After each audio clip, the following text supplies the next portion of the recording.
Police across Cleveland and Durham carried out Operation Ringtone as part of a national clampdown on drivers using their mobile phones from September 17.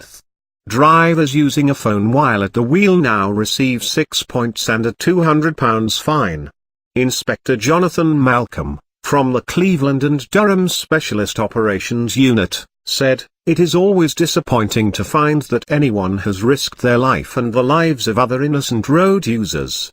Whether drivers are making calls, texting or going online, the risk is all the same, and the chance of a collision is 25 times higher.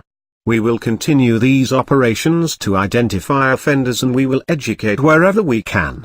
Being distracted at the wheel is one of the 4 main contributory factors in fatal or serious road traffic collisions, and it is an unnecessary risk to take.